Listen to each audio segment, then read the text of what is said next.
Shalom, selamat pagi Bapak Ibu Saudaraku yang dikasihi Tuhan. Sebagaimana biasa, untuk mengawali aktivitas kita pada pagi hari ini, marilah kita terlebih dahulu merenungkan firman Tuhan pada pagi ini.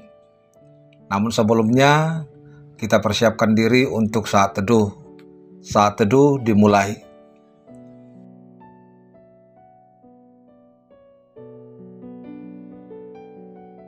Amin. Bapak Ibu Saudaraku yang dikasihi Tuhan, firman Tuhan pada pagi hari ini tertulis dalam 2 Korintus 8 ayat 9. Beginilah firman Tuhan.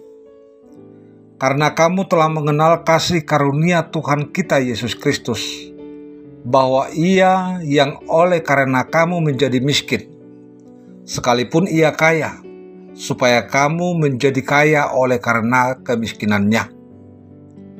Ai di boto hamudo asini rohani tu kata Yesus Kristus.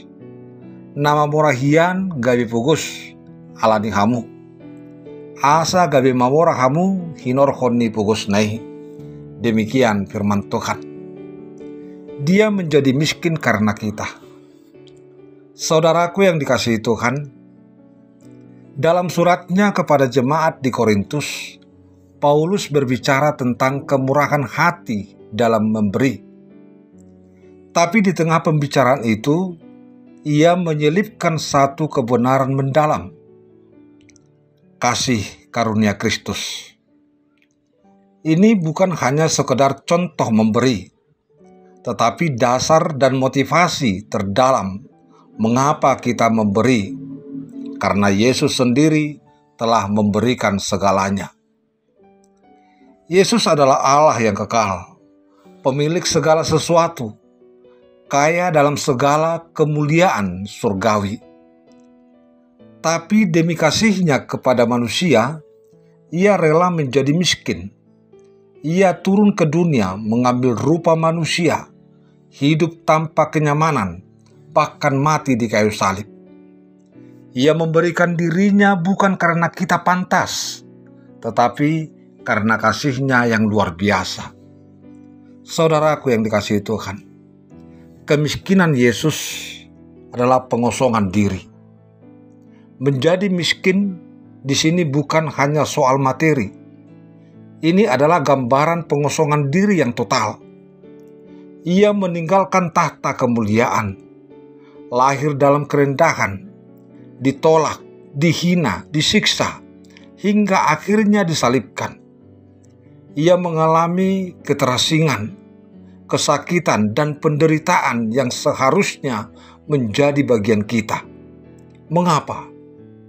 Supaya kita yang berdosa, miskin secara rohani, dapat menerima kekayaan kasih karunia Allah, pengampunan, hidup baru, dan harapan kekal.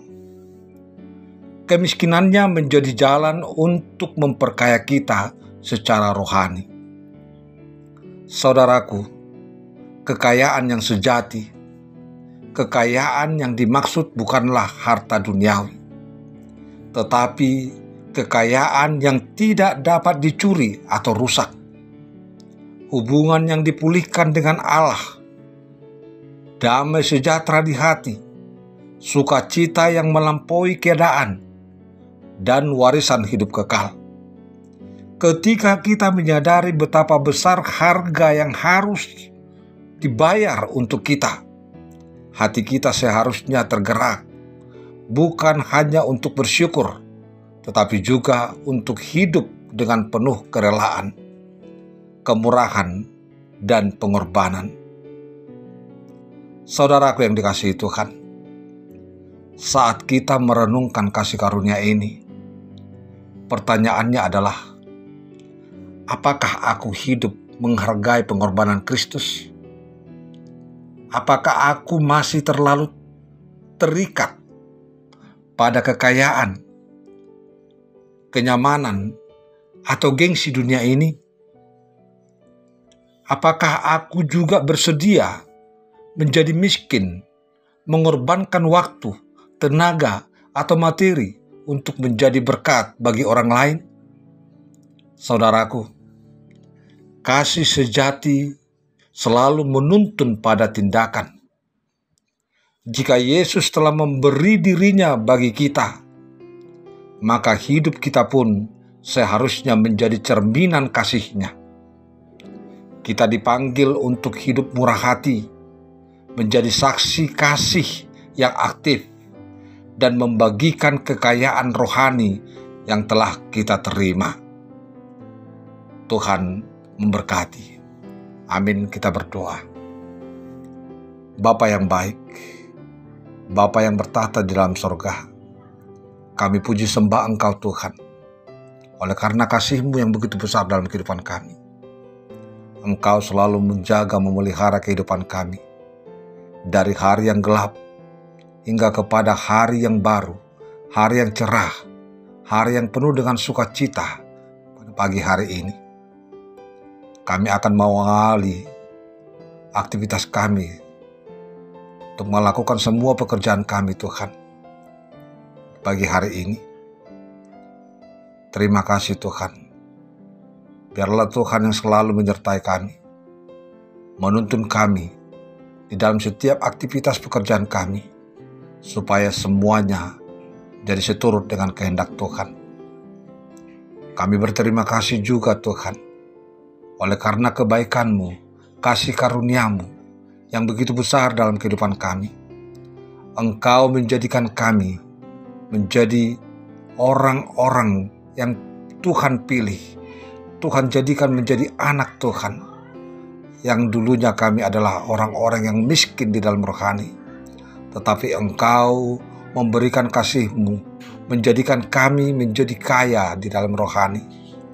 Bapa yang baik, terima kasih Tuhan. Mampukan kami untuk mewujud nyatakan semua kebaikan Tuhan dalam kehidupan kami, menjadi saluran berkat terhadap semua orang yang ada di sekeliling kami, menjadi saluran pembicaraan firman Tuhan, supaya semua orang juga mengetahui kebesaran, kekuasaan, kemuliaan, kasih karunia Tuhan yang Tuhan berikan kepada kami.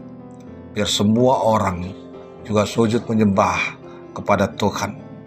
Bapa yang baik, kami tidak sanggup untuk mengandalkan kekuatan kami, pikiran kami di dalam hidup ini. Biarlah Tuhan lewat tangan Tuhan yang selalu memberkati kami dan memegang tangan kami begitu erat, mengarahkan kami untuk selalu hidup di dalam Tuhan. Jangan biarkan kami Tuhan terlena oleh karena godaan, oleh karena kemajuan perkembangan zaman ini.